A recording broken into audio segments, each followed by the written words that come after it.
and welcome to my channel. I'm Rebecca, and today I want to share with you all my updates from the first trimester, the symptoms I experienced, things that I did, and I want to share with you my favorite must-have items for the first trimester. So just to let you know, if you've not seen any of my other videos, I am 37 years old, pregnant with my second child, and I have not been pregnant in over 10 years. It took 5 to 7 years for me to actually get pregnant. I started to think that maybe it was never going to happen. So to be honest with you, I'm still a little bit in shock that I'm even pregnant. And so recording these videos are very interesting to me. Currently, I'm over 20 weeks, but I want to recap my first trimester so I can share that with you in case you're pregnant or thinking about getting pregnant, and just some things to know. So I kind of categorized this, and I took some notes. So I'm going to look over at my computer so I can stay on track, because I'll talk forever, and I want to keep it kind of short.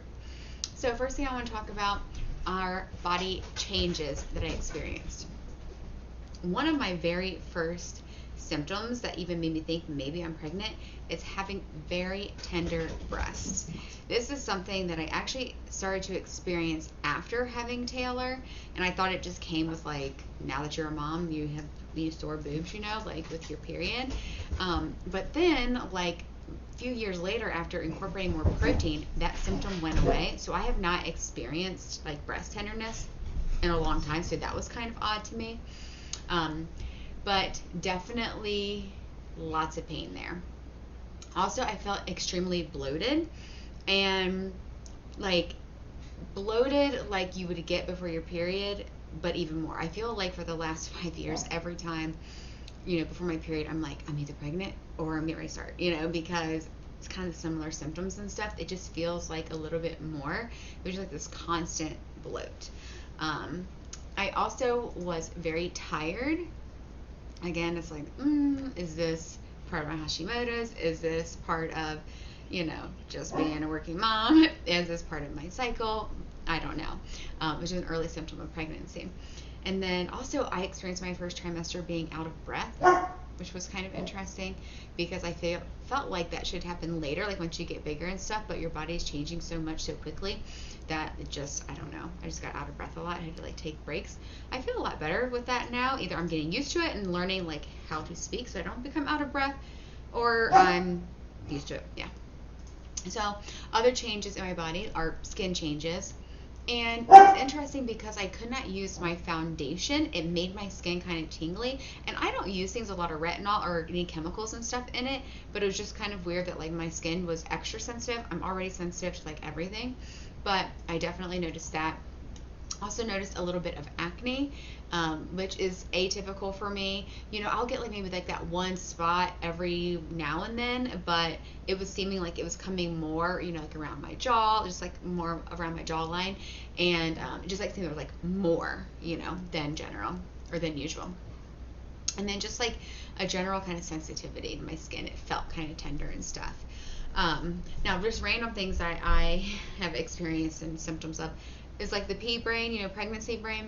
First off, I don't know if it ever really went away after having Taylor, but I definitely experienced that where I'm like, where are my words? What am I saying? I could not come up with words, or I would say words that did not make any sense, and I was like, oh my gosh, here we go. I also experienced low blood pressure, and so I would get dizzy a lot. There was actually one time where I literally had to like drop down to the ground because I thought I was going to pass out. And I think it's like when you get up too quickly, and again, there's so many changes happening in your body, and your body is creating new blood, and so it's like your body almost can't keep up. There's a lot of stuff that happens during pregnancy that I really forgot about. And it's amazing and wonderful, and being pregnant is a miracle, and being pregnant is amazing, and the life that we're going to birth is amazing. But dang, we go through some stuff. Our bodies like almost break down in ways just to like give life to this baby. It's like kind of crazy. We got to give ourselves more credit when we're pregnant, because it takes a toll on us in so many ways. But anyway, low blood pressure, and even at the gym I had to like make some changes because I would feel like certain exercises would make me like more lightheaded, and I'm like, oh, hold on, I'm feeling like I'm dizzy here. But I just had to manage that. That's stabilized now, but I did experience that. And for a good 6 weeks, actually, this did trickle into my second trimester, which I'll talk about once I'm through with that. And I'll let you know all the symptoms and my favorites from my second trimester. But it basically felt like I was hungover for about 10 weeks. Like, I feel just hungover. It was like nausea, but I never puked. Thank goodness. There was one day that I thought I was actually going to get sick, but I didn't.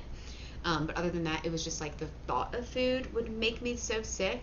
And especially if I had already ate, like I could not think about food later. And I am like meal planning queen, where I will plan my whole week's worth of food. You know what I mean? Like on Sunday. I will think about my dinner before I even eat breakfast. And I could not do that for the longest time because the thought of food just made me sick. Which is so weird because I am definitely a foodie and I'm definitely like I said, meal planning queen. And so that was weird, but luckily I will just tell you already now, like it did trickle in that second trimester, but it has passed, so thank God that has. I also experienced like the weird metal taste in your mouth. This was not like early in pregnancy. This was more towards like the late part of my first trimester, which I thought was kind of interesting. But I definitely like tasted that weird taste. I also had some food aversions. Like I said, I was really nauseous, but like chicken, for instance, and I'm still a little bit weirded out by like raw chicken. I can eat chicken, but like the raw chicken, I just can't do. I'm like, Chris, you got to cook the chicken because there's something about it. And even some foods that I've made, like I did a lot of meal prep before I actually had my kitchen remodeled, and I actually just used up like the last of the pancakes last night for dinner, by the way. But anyway, I meal prepped a ton of stuff, and I remember like one night, like I was just had recently found out I was pregnant when I was meal prepping, and like cooking the chicken in the Instant Pot, which is like my favorite way of like cooking a bunch of chicken, so you can use it for salads, for tacos. I made an enchilada bake, a sweet and sour dish, but the sweet and sour, like a sweet and sour chicken kind of stir fry thing with cauli rice and stuff. I couldn't eat any of that. Like I could not even stand to like smell it, and it was so weird. Like it was so gross to me when I was making it that I couldn't even eat it after the fact, and still, like I said, like the chicken kind of grosses me out a little bit, which is weird because I love chicken. But I did have like those food aversions, and then I also had, I wouldn't say like weird cravings necessarily. It's not like I want pickles and ice cream, although I did go to Kroger once and buy pickles and ice cream. Did not eat it at the same time, did not even eat it the same day, but it was just kind of funny. Like I'm thinking in my head, like if they only knew. But anyway, so my cravings, I've been craving like things that I can't eat, like sandwiches, because I'm gluten free, and so it's hard to get the bread. Like if I'm going out somewhere, and get that, I can make it on my own at home. But I actually found out that McAllister's has gluten free bread, Jersey Mike's has gluten free bread, but when I had the sub from Jersey Mike's, there was either an ingredient in the actual sub bun that's a gluten free, or it's the amount that I had, but it gave me a horrible IBS flare up for 2 days. So I have not tried that yet.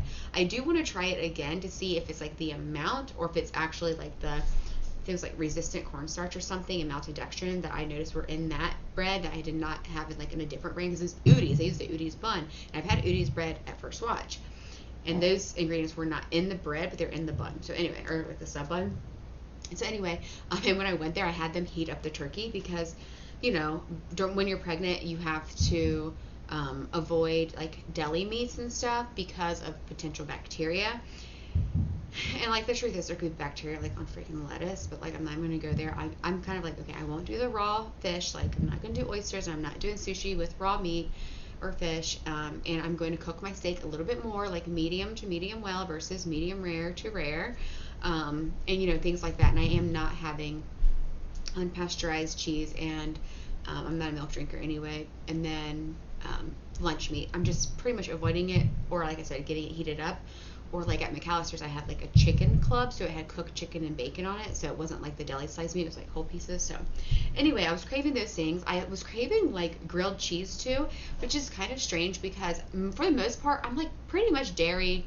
I'm not gonna say dairy free. I'm low dairy. Like I really don't incorporate a ton of it, like as much as maybe like the average person, I guess.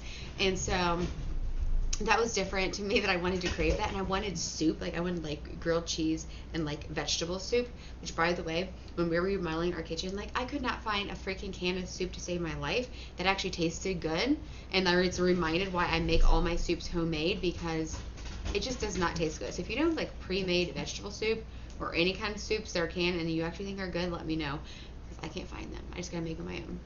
But that was interesting. Something else that I was like actually had an aversion to was coffee. For 2 whole weeks, I could not drink coffee, which is weird because I drink coffee every single morning. And at the same time, though, I was able to still have my protein smoothie, so my mocha protein smoothie, where I put peppermint oil in it and a little bit of coffee. So like you can't really taste the coffee. The coffee kind of accentuates the chocolate flavor of the drink, so I was able to have it in there, but I could not just like drink cups of coffee. I switched to actually having chai, and then after 2 weeks, the chai was getting old. We went out to Sleepy Bee's Cafe, if you're in Cincinnati. Went there and had a mocha latte, and I was like, okay, I'm back to drinking coffee. It was so good. And I was like, from then on, like, all right, I just got to put chocolate milk in my smoothie, because I like putting chocolate almond milk, or not in my smoothie, in my coffee. I like putting chocolate almond milk in my coffee in the morning.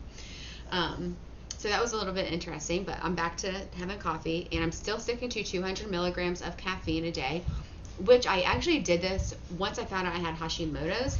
I knew, and I've known for years, that like too much caffeine is not a good thing, but like everyone else, I still, go a little crazy sometimes. I feel like I got to get this done, so I need to have some caffeine. But I got really strict with myself, and I said, no, we're cutting it off at this point. And maybe some days I may have went to 225 or something. I don't know. Like I'm not going to go crazy about it, because stressing about it creates stress. You know what I'm saying? So anyway, I am still limiting that, and I'll continue to do that. I just think I feel so much better, and I shared in my Hashimoto's video just like a lot of things that I changed, and they were very simple, little, easy things, and made a huge difference. So I don't want to lose any of that, But another weird craving, kind of think is weird, is that I was craving cold water. Like I want ice in my water, or like we were using bottled water because we didn't have any water in our house, or like from the fridge because we didn't have a refrigerator attached to a water line for a few months. And so we were drinking a lot of bottled water. We did recycle the bottles, but still it's so wasteful. But I was like needing it to be cold. That was kind of interesting. And maybe because of the progesterone, I'm like my body temperature is increasing, so I like that. But I also, even though I was nauseous, I still worked out. There's only 1 week, and not even that week. Actually, that week I at least did 1 day of yoga, but I still maintained my normal workout routine. I just lowered the intensity of it because, again, like the low blood pressure, I didn't want to go too much, and I didn't want to get my heart rate up too high. And I don't know, I still want to work out. I like working out. Like exercise for me certainly has physical benefits, strengthening the muscles, things like that, but it's really mental, and it helps me just feel good. And so it definitely helped. Like you read like, oh, workout, it helps with nausea, and you're like, I don't feel like working out, I'm feeling sick. But like seriously, if you just go and just do something, you will feel better. I'm so sorry, my dogs are like, they're just probably fighting over a toy. I'm a new like extreme chewer, and I think they're trying to get it. They'll be fine. But anyway, I did feel better, and I think too, like it takes your mind off of it because you're doing something. And I do just want to maintain as much strength as possible. I know there's certain muscles that are going to atrophy, that's going to change, and I'm not trying to like PR or do anything crazy. I just want to maintain my strength as much as possible for as long as possible. And so I was able to do that. I just lowered my intensity. And then I also took a lot more rest. Like I was really tired, and even like before my calls. So every week I do group coaching calls, and I would literally have to rest for 30 minutes. Like I didn't take a nap or anything. I just had to like lay down for 30 minutes before my call to like get the energy to do it. And, it's okay. It's like one of those things that you just gotta like, I didn't want to do that. Like I was like, I don't want to like have to like lay down and rest. Like I feel like, oh my God. But again, I'm pregnant, and so give myself a break, and I love doing my calls, and I love everything that I do with my clients. And so I wanted to have the energy for that. There were a couple of days, a few times, probably a couple weeks period, where like I did have to like kind of rest after my workout too, where I was like, oh my God, it like took a little bit out of me, even though I was lowering my intensity. So definitely gave myself a lot more rest. took a couple things off my list I wanted to get done.